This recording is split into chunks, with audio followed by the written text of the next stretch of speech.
Good afternoon, I'm Keyshawn Haynes with headline news on CNC3 and the TBC radio network. A High Court judge has blocked the extradition of former FIFA Vice President Jack Warner to the United States. Justice Karen Reed delivered the ruling shortly after 1 p.m. today. 81-year-old Warner faced 29 charges, including fraud, racketeering, money laundering, and bribery, alleged to have occurred between 1990 and 2011 in multiple countries. His lawyers argued the extradition was invalid because there was no formal agreement specifying which U.S. charges he would face. Attorney General John Jeremy admitted earlier this month that the agreement could not be found and may have never existed. Now, Warner's release was not opposed by the Attorney General's office, though they denied any wrongdoing by former officials. And speaking to CNC3, Warner called the case a political witch hunt and says he hopes to serve again. What happens after this? I want to say to you that I am prepared to serve the country once again.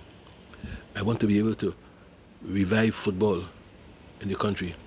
I want to be able to lend to the sport that made me whom I am some help, because I think that football can do wonders, especially at this point in time, qualifying for the World Cup.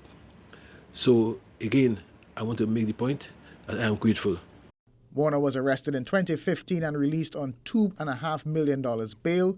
He's one of several FIFA officials indicted in a U.S. corruption probe. Separate fraud allegations and his claims for compensation will now be heard at trial on October 3rd. The head of the TTPS Social Welfare Association, acting ASP Gideon Dixon, says while police-involved shootings are always concerning, more attention should be spread on the high-powered guns and violent offenders who remain at large. Speaking at a health and wellness fair in Vemcott on Tuesday, Dixon stressed that officers are trained and justified to use lethal force when their lives are in danger. He said between the Police Service Board and the Police Complaints Authority, there are systems to investigate and prosecute officers who act unlawfully. Now, data from the PCA show fatal police shootings have increased in 2025 compared to the same period last year. Even in excess, in speaking to more police shooting, we have to appreciate that there has been more firearms. We have to appreciate there has been more murders. We have to appreciate that the court system has not been doing sufficient justice. We have to appreciate that the officers have been trained to go in there and shoot when their life and their colleagues and the members of the public life are in immediate danger.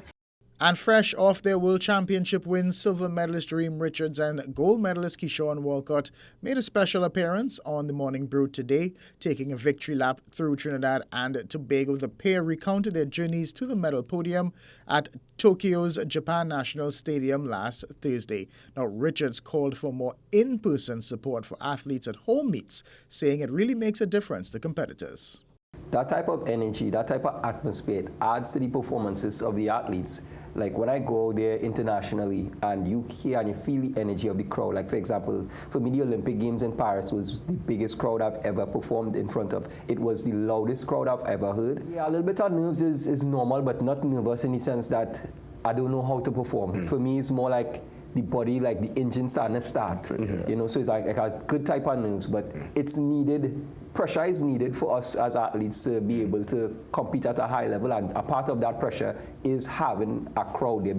Prime Minister Kamala Persad-Bissessar will be meeting with Walcott and Richards later today at the Diplomatic Center.